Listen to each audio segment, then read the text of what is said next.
खुलुमबाय गोजोन फुंबिलिनि गासिबो बड'लेण्ड बुब्लिनि अनसायगिरिफोरखौ बरायग्रोबाय। दिनै 15 जानुवारि समबारनि पान्जामुथिखौ फरायनो लादों आं कमलि ब्रह्मआ। पान्जामुथिनि गिबियाव दं मेष राशि। रां रुफा आरजिनो हागौ, मुलाम्फा गोनां सान जागोन। बृष राशि। नोंथाङा दिनै इसोरखौ फुजियोब्ला गुन गोनां जागोन। नोंथांनियाव दिनै धोरोमा गोग्लैगोन, मोजां सान जागोन। मिथुन राशि। गोरोन्थि हाबा मावना बयजोंबो निन्दा होजानो हागौ, सांग्रां जाना थानाया गाहाम। कर्कट राशि। मानिबा जाहोनाव सोरजोंबा सुथुर जानो हागौ, साना जेथो गोनां जागोन। सिंह राशि। न'खराव गोजोन थासारि फैगोन, अनलायना सोलिनो हागोन, दुखुआ गोजान जागोन। कन्या राशि।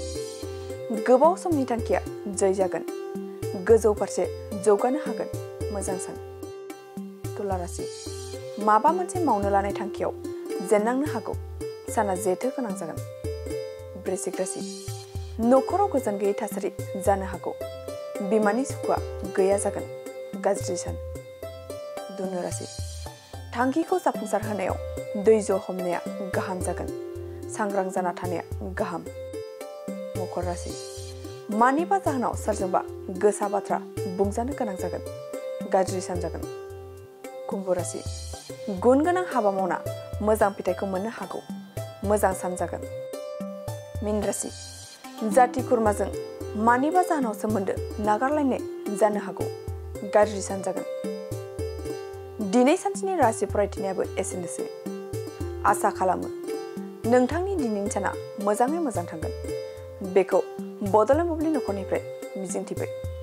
दानिया फैदो नोंथांनि पान्जामुथिखौ बड'लेण्ड बुब्लिनि हेफाजाबजों मिथिना लानि। गोजोन्थों। बाजाज बाइक लानो गोसो गुदुं सुबुंफोरनि थाखाय गाहाम खौरां। माग बिहु फोरबोआव लाबोदों क'क्राझार सहराव थानाय दावहारु अट' एजेन्सिया फैगौ 15, 16 आरो 17 जानुवारियाव माग बिहु अफार्स आरो लोगोसे मेगालन आरो एक्सचेन्ज मेला होगासिनो दं। बायगिरि बिथांमोना एसेल' बिबांनि रां होग्रोनानै गाव गावनि लुबैनाय बाइकखौ बायनो हागोन। दावहारु अट' एजेन्सिया बायगिरि बिथांमोननो लवेस्ट डाउन पेमेन्ट होनानै बाइक लानो हागोन।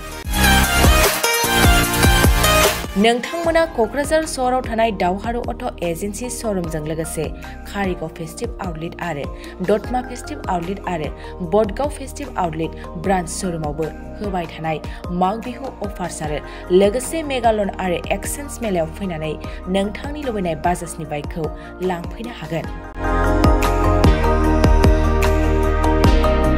बाजाजनि बाइक सालायनो मोजां मोनग्रा रायजो राजाफोरनो दावहारु अट' एजेन्सि श'रुमा लोगोसे मोजां अफारफोरबो लाबोदों। बेफोरनो जाबाय 5 लिटार पेट्रल फ्रि, गंनै हेलमेट फ्रि, बाइक बायगिरिफोरनो फ्रि एसोर गिफ्ट हरनाय जागोन आरो एक्सचेन्ज खाबुआबो एभेलेबेल जागोन। मोजां खाबुबो होबावदों, 500 रां होग्रोनानै गोसोबायदि बाइकखौ आवग्रिना दोननो हागोन। आबुङै मिथिबावनो थाखाय 6003 99187 8822 0 18193 जानबुं नाम्बाराव खौरां लाहरनो हागोन।